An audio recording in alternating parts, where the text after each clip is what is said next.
Hello everyone, welcome to TUTORIEX.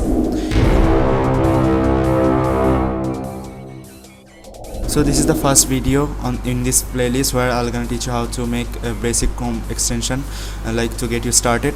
Here I'll talk about the file structure, like what kind of files you need in basic stuff. Alright, like to begin with, what kind of files you need.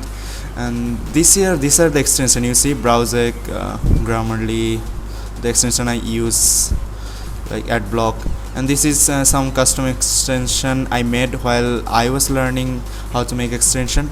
Like, let's see the magic. I'm gonna type something here, like my name, and you can see all the paragraphs are changing according to it.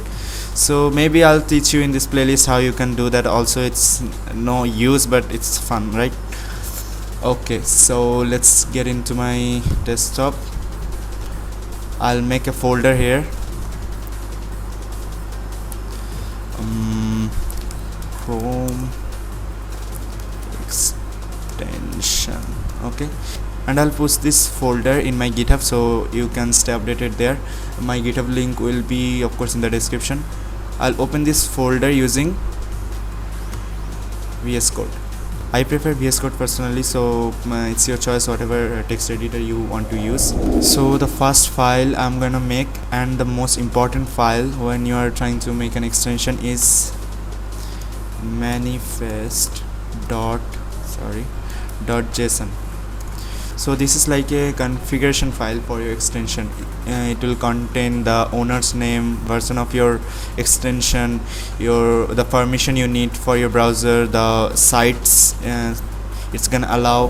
The next file you need is a service worker that's gonna run in the background of your browser and gonna listen to every event that's happening in your browser. So we're gonna call it background.js. This is a JavaScript file. It will listen to all the events.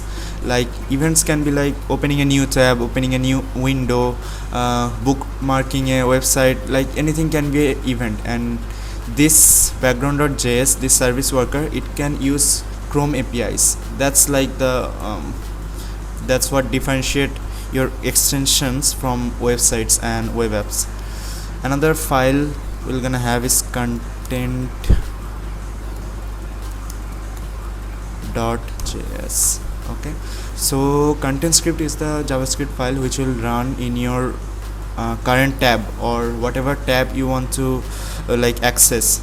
It can use the Chrome APIs too, and it can control the DOM element of the particular tab. If you want to study more of DOM element, you can search in your Google. Of course, wherever you get stuck, you should use Google search. That's like the point of it. And so basically, using DOM element, you can control the elements of an web page, like maybe the paragraph, maybe the images, any tags. By tag name, ID name, you can access the elements of any web page. Content script.js. okay, next thing we'll have popup.html.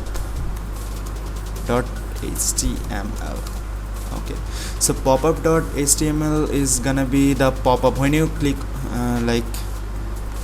when you click on any extension, for example Grammarly, you can see the interface, right? Like something pops up. So this is gonna be popup.html, and you can do popup.css and popup.js. for that pop-up only, you can do styling using the CSS, and for the logic you can use popup.js. So this is the basic file structure of an extension when you are trying to make it. So background.js, content script, manifest, popup, and for this popup. So in next videos I'll discuss more about these files and go deeper into it and how we can code this. So see you on the next videos. Bye bye.